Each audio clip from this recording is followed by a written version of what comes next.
So for my study, I decided to focus on Beyonce and Emma Watson. Emma Watson presents this professional and modest portrayal of feminism, while Beyonce provides this provocative and somewhat sexy portrayal of feminism. In the feminist movement, there's arisen an argument where they're trying to figure out which portrayal of feminism is more appropriate.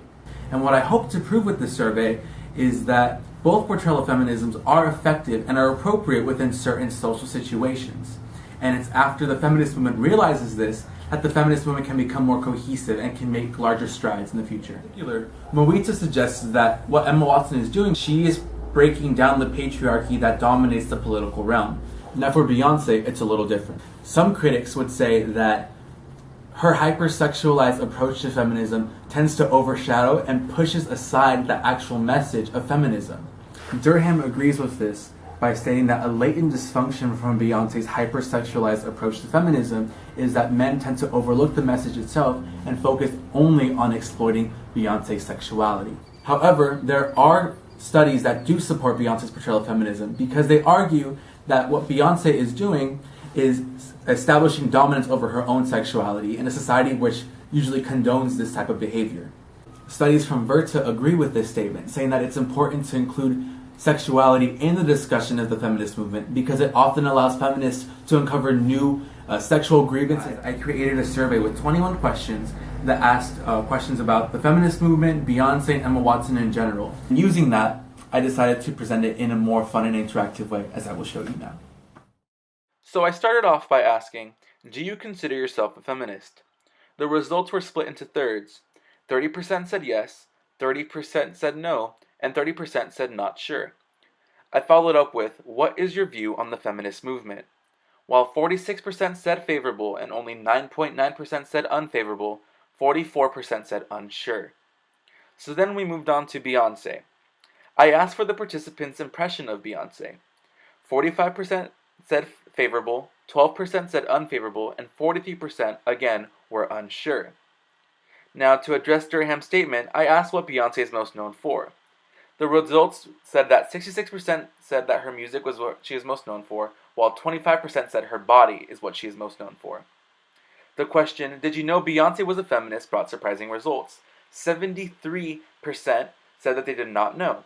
However, I asked if Beyonce's behavior was appropriate for the music industry.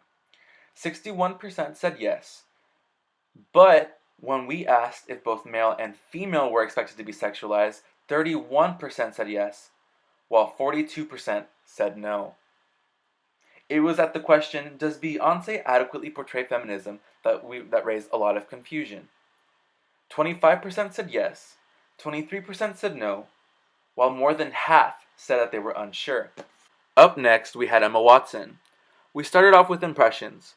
62% of people said that they viewed her in a favorable manner, where only 2.8% said they viewed her unfavorably. I followed up with, did you know Emma is a feminist?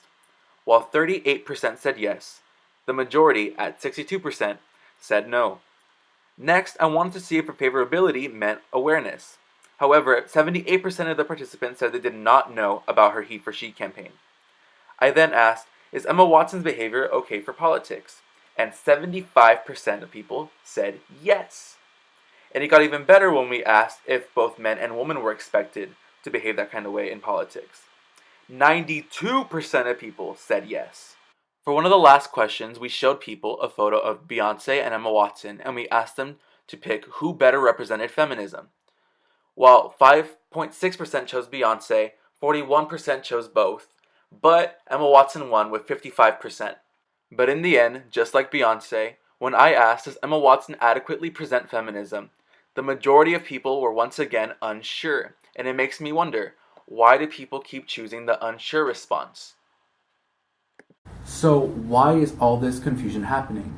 It's not to say that these participants are uneducated or are lacking in knowledge in this particular subject. Actually, 81% of the participants reported that they had taken at least 3 or more AP or IB classes. So why is it that these participants can't answer a question asking them whether or not Emma Watson or Beyonce adequately portrays feminism? The whole feminist movement is so confusing that even some of the feminists in the participant couldn't figure out what to say. Of the 50 participants who identified as feminists, over 50% of them chose unsure or don't know for these responses. Interestingly enough, what wasn't confusing to the participants were the expected behaviors that dominate certain social situations.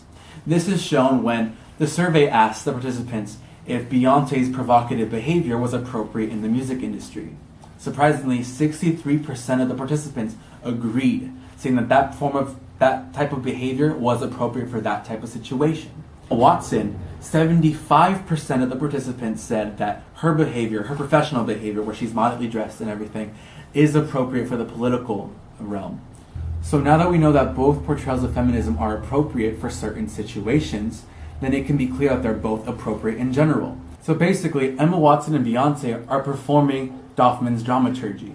They have certain stages available, in this case the different social situations, and depending on where they're going to, that is the type of person that they will portray. And both Beyoncé and Emma Watson's portrayal of feminism are effective in that they get people interested in the feminist movement. As supported by Martinez, when any person identifies that there are any political, social, or economic injustices faced by women, it's the first step towards them becoming actual feminists. To tie things together, Beyoncé's sexual portrayal of feminism and Emma Watson's conservative portrayal of feminism are both appropriate within their respective social situations. And it's only after the feminist movement addresses this and acknowledges that they're both appropriate that more positive awareness can be brought to the movement itself. And less people like the participants in my study, will be confused as to what exactly constitutes as appropriate feminism. And after this agreement is made, that's when more people will be able to join the feminist movement, after realizing that there are social injustices faced by women. And when this happens, when there are more feminists rallying behind this cause, that's when true and great positive change can be made.